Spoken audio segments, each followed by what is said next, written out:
Hello and welcome. Thank you for stopping by. If you enjoy emotional stories and captivating situations, don't forget to hit the subscribe button now so you won't miss out on any exciting content. Each video brings fresh experiences, unforgettable emotions, and unique stories. Join our community and let's explore these captivating tales together. Subscribe now to be the first to receive notifications about our new videos. I never thought I'd be taken by surprise in my own home, especially not by my 62-year-old stepmother, Karen. I mean, I knew moving back in with my dad and his new wife was going to be a bit of an adjustment, but nothing could have prepared me for what happened that morning. It all started on a quiet Tuesday. I had just moved back to town after finishing college, trying to save some money before finding a place of my own. My dad, Mike, had remarried while I was away at school.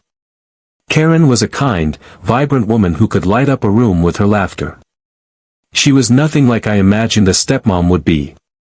We got along great, maybe even better than I got along with my dad sometimes. That morning, I was in the bathroom getting ready for a job interview.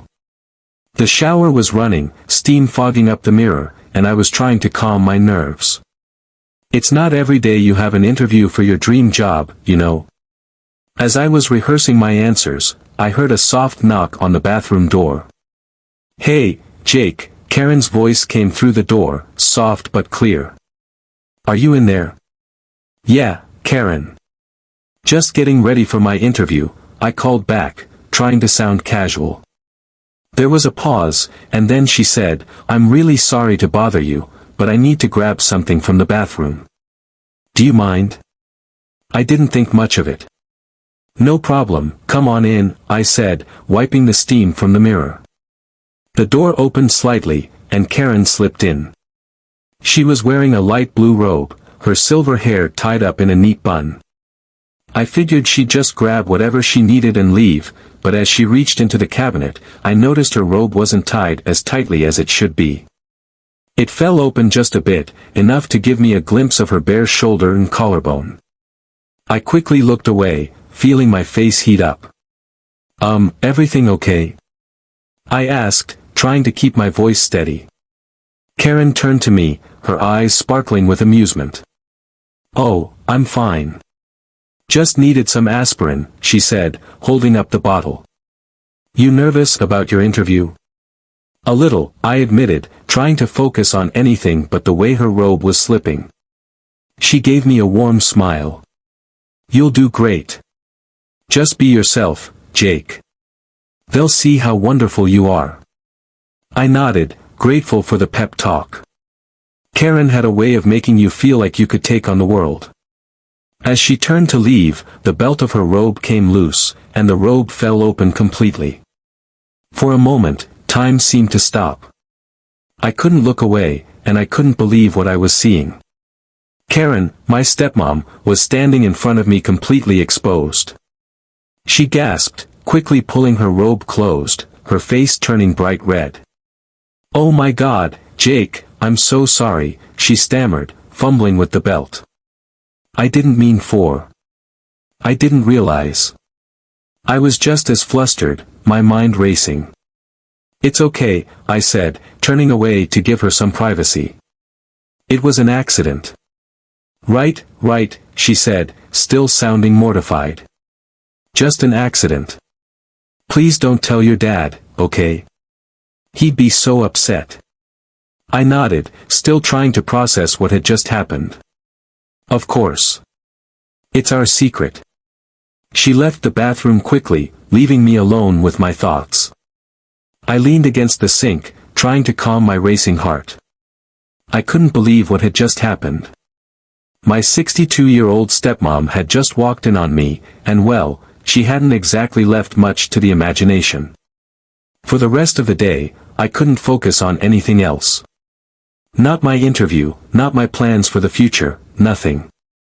All I could think about was Karen and the way her robe had slipped, and the look on her face when she realized what had happened. It wasn't just shock or embarrassment. There was something else, something I couldn't quite put my finger on. Later that evening, I avoided Karen as much as I could. I didn't want to make things awkward, but every time I saw her, I felt my cheeks heat up. She acted like nothing had happened, but there was a tension in the air that hadn't been there before. I went to bed early, hoping a good night's sleep would clear my head. But as I lay there staring at the ceiling, I couldn't stop replaying that moment over and over in my mind. I knew I shouldn't think about it. She was my stepmom, for crying out loud. But I couldn't help it. There was something about Karen, something that drew me to her in a way I couldn't explain. The next morning, I found a note on the kitchen table from Karen. It simply said, "Jake, we need to talk." My heart pounded as I read those words. What did she want to talk about? Had she told my dad? Did she want to clear the air, or was there something more? I took a deep breath, crumpling the note in my hand. Whatever was going on, I knew one thing for sure: my life was about to get a whole lot more complicated. I stood in the kitchen, staring at Karen's note, my mind racing. What did she want to talk about?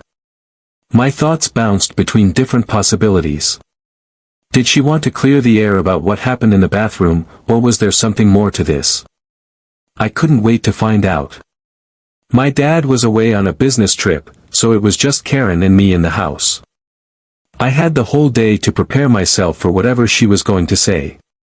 I decided to get out of the house for a while, hoping some fresh air would help me think. As I walked through the park nearby, I replayed the events of the previous morning in my mind.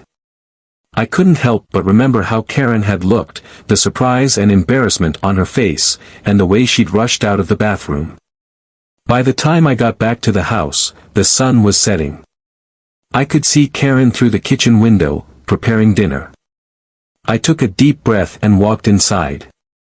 The smell of roasted chicken filled the air, and the table was set for two. "Hey, Jake," Karen said, turning to smile at me. She looked as calm and composed as ever, but I could see a hint of nervousness in her eyes. "I made your favorite. I hope you're hungry." "Thanks, Karen," I said, sitting down at the table. I could feel the tension in the room, the unspoken words hanging between us as we ate. We made small talk. We avoided the topic that was clearly on both our minds. Finally, when the plates were empty, Karen put down her fork and looked at me. "Jake, about what happened yesterday," she began, her voice soft. I looked up, meeting her gaze. "Yeah, I've been thinking about it too," I admitted. She sighed, running a hand through her hair. "I don't know how to say this, but I think we need to be honest with each other. What happened wasn't just a misunderstanding. I mean, it was a mistake, but..." She trailed off, searching for the right words. It brought up feelings I wasn't expecting, feelings I thought I was too old to have. I was stunned. I had expected her to say she was embarrassed and wanted to move on, but this was something I hadn't anticipated. "Karen, what are you saying?" I asked, my voice barely a whisper. She took a deep breath, her eyes locking onto mine. "I'm saying that I've felt something between us for a while now. I know it's complicated, and I never intended for anything to happen, but yesterday made me realize that maybe you feel it too." I didn't know what to say.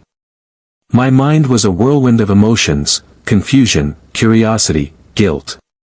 I couldn't deny there was always a connection between us, a bond that seemed to go beyond just being family.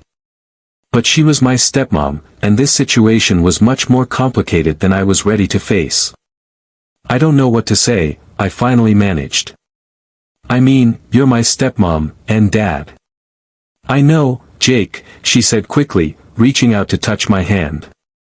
"I love your father, but what I feel for you, it's different. It's like we understand each other in a way no one else does." Her touch sent a jolt through me. I knew I should pull away, remind myself that this situation was too complex, but I couldn't. Instead, I found myself leaning in closer, my heart racing. "Karen, I started, but before I could finish, she gave me a brief, unexpected embrace. It was warm, but the moment was filled with tension. For a moment, it felt like nothing else mattered, just the two of us, caught up in something neither of us knew how to navigate. But then reality hit. I pulled away, my mind spinning. "Karen, we can't keep going like this," I said, my voice shaking. "What about Dad? What about us?" Karen looked at me, her eyes filled with a mixture of confusion and regret. "I don't know, Jake. I just know that I can't pretend I don't feel this way.